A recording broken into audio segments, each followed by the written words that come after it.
Mr. Graham. I am ready to take you now. Take me? Take me where? No. There's no need to be nervous. Nervous? No, it's just that, well... Anyway, okay. Welcome back to King's Quest 2, everyone. So yeah, this is, a fellow in a dark cloak. Let's go ahead and, let's see if I just say look. Yes, a shrouded figure stands silent. This character is actually, again, another fascinating story of me and my family. So I have an uncle whom I played these King's Quest games with, and he actually one day proposed that I should call him Shroud because he thought this shrouded figure in this game was so cool that he said, you should call me Shroud. That would be a really cool name. And I ended up actually doing that, and the name has stuck to this day. It's like 20 years or more than 20 years later, and I still address him as Shroud when I speak to him. So there you go. That's how cool this shrouded figure is. So let's go ahead and look at the shrouded figure. Really? Can I just look at the figure? Oh, you don't understand that either. So the game says that a shrouded figure stands silent. He's very clearly important, but the game doesn't understand either shrouded or figure. Well, I guess we can just look at the man. The shrouded ghoul looks very frightening. His hands are little more than claws, and his face is completely hidden inside the hood of the shroud. He is standing in a small boat. Okay, can we get into the boat? The spooky fiend holds out a bony claw as if in request for a payment of some kind. He wants more treasure. Yes, of course we can pay this guy with treasure as well, but well, what if we pretend to be someone we're not? What if we go ahead and wear that ring that Grandma gave us? You're now wearing the beautiful ruby ring, and let's go ahead and wear the cloak while we're at it. Why not?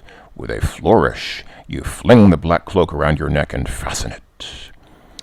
That's great. So let's see. What if we try to get into the boat now? Actually, can we talk to this guy? You're greeted by stony silence from the frightening ghoul. Okay. Pretty sure it's not going to work, but let's just save before we try it. Can we kill him? You can't kill something that is already dead. Then how do zombie games work? Okay. Let's see. What if we try to enter the boat? The shrouded ghoul looks at the ruby ring on your finger and the black cloak around your neck. He motions for you to enter the boat, which you do. You must have fooled him into thinking you were someone else. Whom might he have thought that we were, I wonder? All right. Get out of boat. Okay. This section of the game is obviously much easier if you have that sugar cube. It's like as foul and yeah, we know all about that, but okay, that's not really what I wanted to look at. What I wanted to look at was these bushes. There are no bushes on this island, only poison brambles and thorns. What's the difference between okay, seriously, what's the difference between a bramble and a bush? Actually, you don't need to. Every time I ask a question like that, I get 50 comments from people who explain what the difference between a bramble and a bush is. Like the time when I asked what's the difference between a knife and a dagger, I seriously had probably a dozen or 24 comments explaining what's the difference between a dagger and a knife. It's kind of a rhetorical question. If I really wanted to know, I could look it up in a dictionary. Okay, let's look at the brambles. The brambles are covered with poisoned spiked thorns that mean instant death to anyone punctured by one. Now, how does Graham know that? Has he seen these types of brambles before? Now, it is actually possible to walk through this section of the game without getting killed by the brambles like that. It's not necessarily even that difficult to do. You just have to make sure that you don't step off the brown path. You have to make sure that you stay in the middle of that path. It's eminently possible, but what you are supposed to do here is eat that sugar cube. Just following the magic sugar cube, you get a feeling of invincibility, and now we can rub up against these brambles all we want, and they won't hurt us. If you do touch them without eating the cube, then you've been poisoned by the thorns and can no longer continue the game. All right, let's see. Is the death message still the same as it was last time?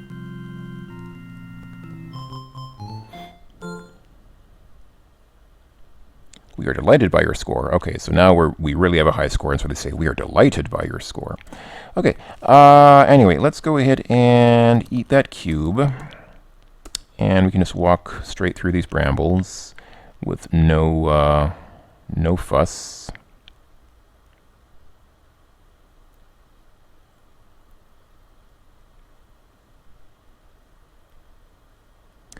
And I'm going to save here because on the next screen there is an interesting sort of a thing.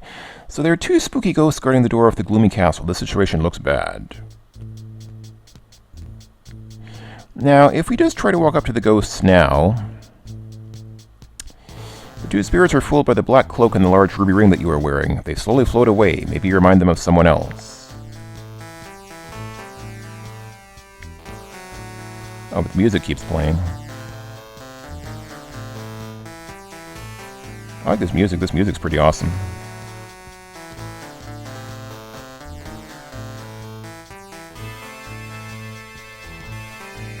Wow.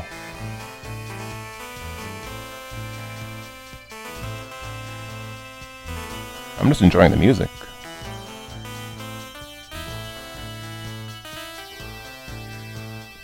Okay, I think that's enough of that. So yeah, if you're wearing the ring and the cloak, then the ghosts will not bother you. What if we take off the ring and take off the cloak? Now we're not wearing the ring or the cloak. What will happen now?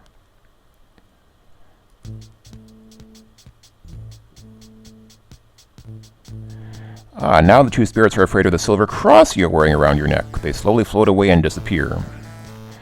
So if you have either the cloak and the ring on, or the cross on, either of those will prevent the ghosts from harming you.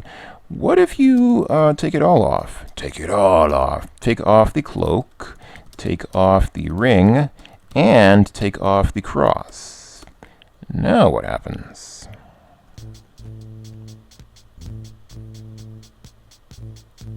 Oh no! The two spooks float toward you and enter your body. In a trance, you walk toward the thorn-covered brambles. You feel a sudden tingling sensation. Could it be that the effects of the sugar cube have worn off? Well, that was rather inconvenient, wasn't it? Okay, let's go ahead and play to win. Let's go ahead and get rid of these ghosts. Go ahead and go through the door.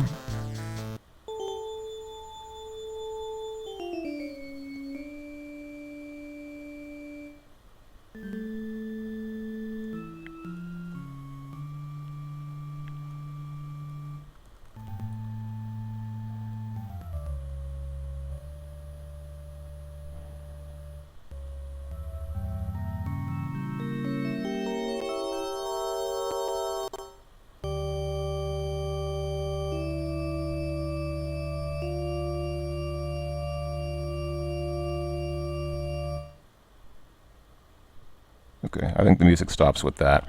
I was wondering how long would the music carry on for, because obviously that fugue, that is a fugue, isn't it? I think it's technically a fugue. Obviously it carries on for quite a while, but I wasn't sure just how long the game would carry it on for. So, okay, let's go ahead and start off by coming over here and walking up this.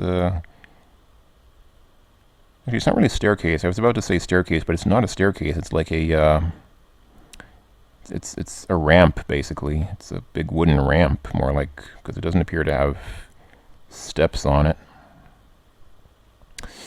Alright, let's take a look. This appears to be somebody's bedroom. The musty bed chamber is at the top of a tower. It has the smell of mold and old mothballs. There's a sagging bed and an old dresser in the room. Let's see. Let's take a look at the bed. The bed is lumpy and sagging in the middle. A faded old quilt covers it. Let's sleep in this bed. Wow, really? Can we get in the bed? The bed looks too lumpy and dusty. You wouldn't want to. Okay. Can we set bed on fire? Not right now. Okay. I don't think the game actually understood that, but anyway. Let's go ahead and open some of these drawers. There is a candle lying in the drawer of the old dresser. Okay, great. Let's get the candle. And I think that's all we can get from here. You see the thorny island and the foul lake through the window. Yes, indeed, you do. Okay, that was it. We got the candle. Let's go ahead and come back down. And I'll save just in case I fall off that staircase, or not really staircase, but a ramp case. But if I fall off, I'm going to assume that I die. Yes, I did. Wow, I like the thunk sound effect at the bottom. You fall to your death on the Hearthstone floor. Okay. Whoops. I accidentally chose the folder instead of the save file.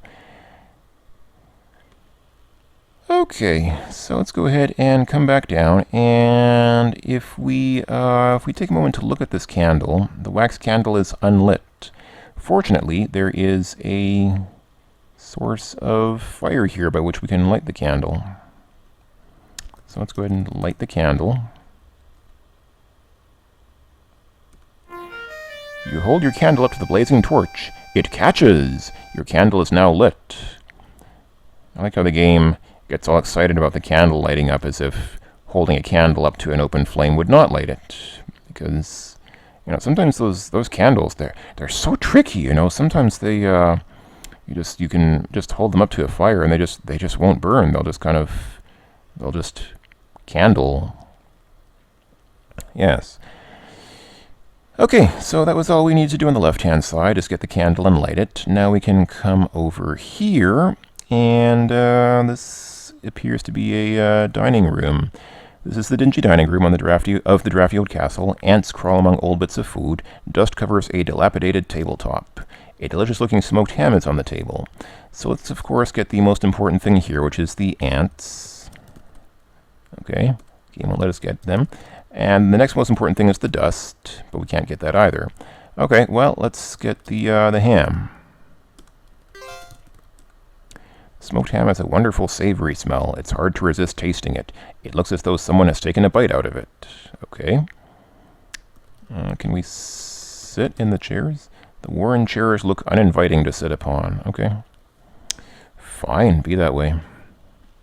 And up here, yeah, there is something at the top of these stairs, but we can't really make anything of it right now. So let's instead go over here for one of the most exciting sections of the game. Oh, it's another one of these staircase, another diagonal staircase. So I'll just press numeric keypad 3 to auto walk down the stairs. Actually, this staircase is broad enough that it probably wouldn't be too bad to walk down using the arrow keys, but let's see, there appear to be some chains embedded in the wall there. Narrow, slippery stairs descend into this empty room. Your nose detects a foul odor coming from a doorway to the west. Can I do anything with this rats? You don't see a rat, but you hear scurrying sounds coming from the cracks in the wall. Well, King's Quest 2, what do you call this? I don't think it's quite fair to you for you to say that you don't see a rat. It might be fair to say that when there's no rat on the screen, but when there is very clearly an animated rat on the screen, I'm pretty sure that I see the rat. Alright, whatever. Let's look at these chains. Chain.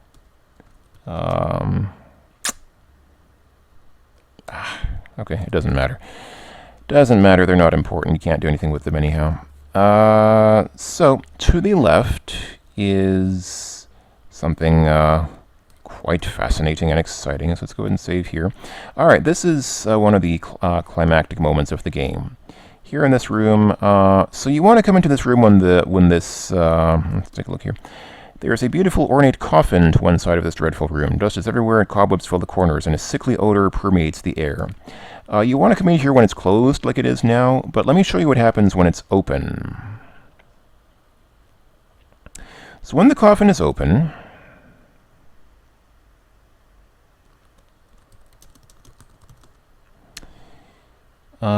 it's empty. Trembling with fear, you peer into the ornate coffin. Finding it unoccupied, you see the interior is lined with shiny red satin. A red satin pillow lies at one end. But there's nobody in the coffin. And I think that if we hang around here for a while, the person who normally inhabits the coffin will show up. Or does he not? Maybe not. Maybe just haven't waited long enough. Okay, whatever. Let's go ahead and go in when the coffin is closed, as it is now. Okay, so let's go ahead and walk up to the coffin and save our game here. With trepidation, you lift the heavy lid of the beautifully carved coffin. Your heart beats wildly when you see a vampire lying asleep within it. It must be Count Dracula. Because all vampires in the world are Count Dracula. Let's take a look at him. Count Dracula is tall and elegantly dressed with a black cloak wrapped around him. His whitened hands are chalk white. His lips are blood red. I gotta be honest. Uh-oh. Count Dracula is awake. Run before it's too late. You are caught in Dracula's grasp. Saliva drips off the end of his sharp fangs. Suddenly, he is aware of the silver cross you are wearing around your neck. Count Dracula is terrified of the cross. He turns into a bat and flies away. So yeah, you can just do that and have Dracula fly away. I gotta be honest, I really don't understand why Grandma had Dracula's cloak and ring. And actually, I mean, Dracula's got his cloak and ring probably on him. I mean, he's wearing a cloak, so why did Grandma have, like, Dracula's backup cloak and ring under her bed? That doesn't make any sense whatsoever. Anyway, let's go ahead and take off the cross so that we're not wearing any protection. And let's approach Dracula without any protective measures. Yeah, saliva drips off his fangs. You feel them sink into the soft flesh of your neck, and then nothing. Is that it?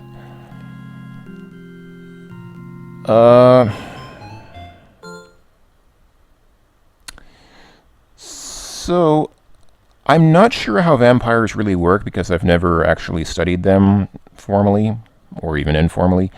But I thought that the way it works is that if a vampire bites you, you turn into a vampire. You don't die, you become a vampire yourself. Am I wrong about that? Anyway, so what you're supposed to do here is just say, kill Dracula.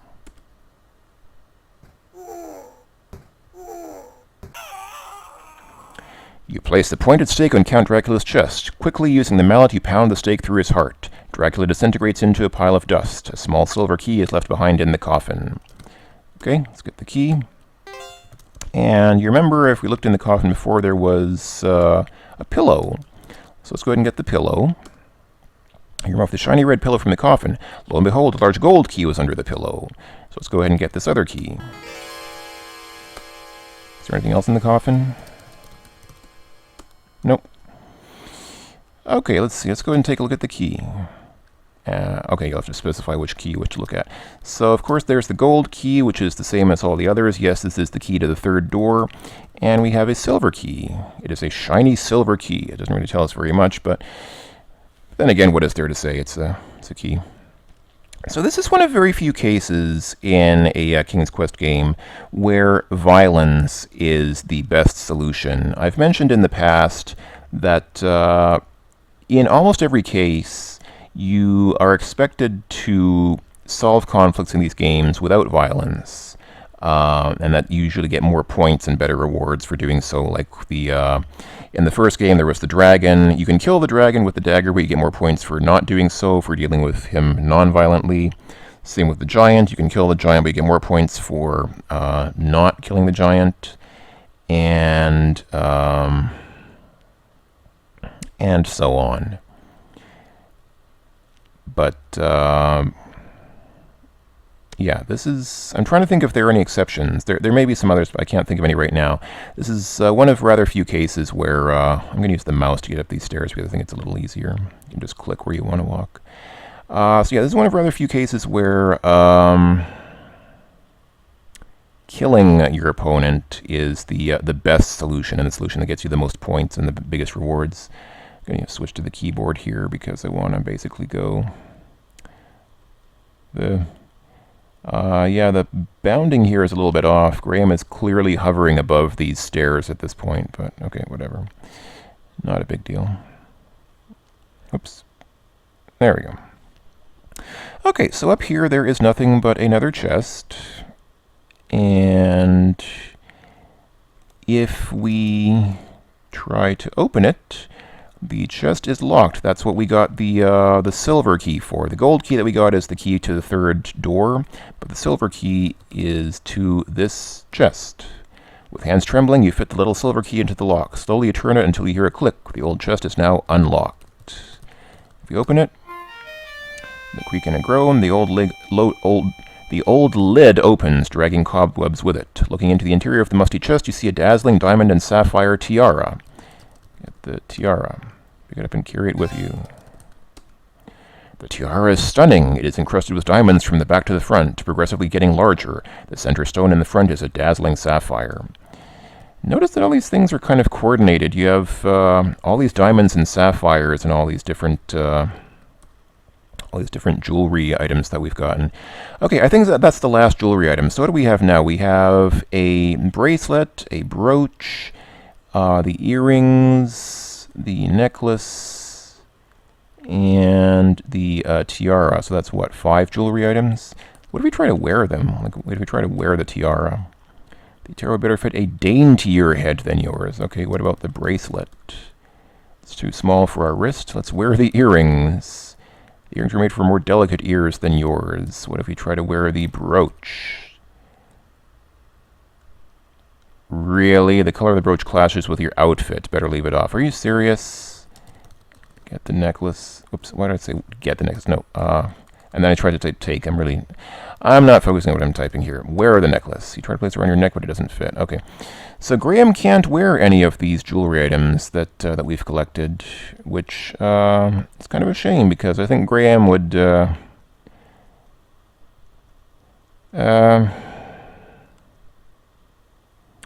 well, actually, I guess, looking at his clothes now, I guess it's kind of right. I think a diamond and sapphire brooch might actually clash with his clothes, but why is he dressed like this? Like, he's a king now. Shouldn't he be wearing kingy clothes? Why is he wearing... He's still wearing the same adventurer's outfit that he was wearing when we started the first game. Shouldn't he have, like, switched to...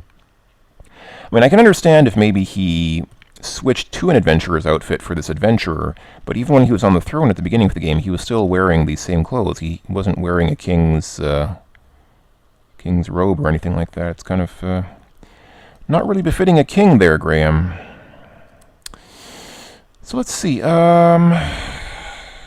I guess we have everything that we need then. I think we have everything we can get in the game, at least in this section of the game.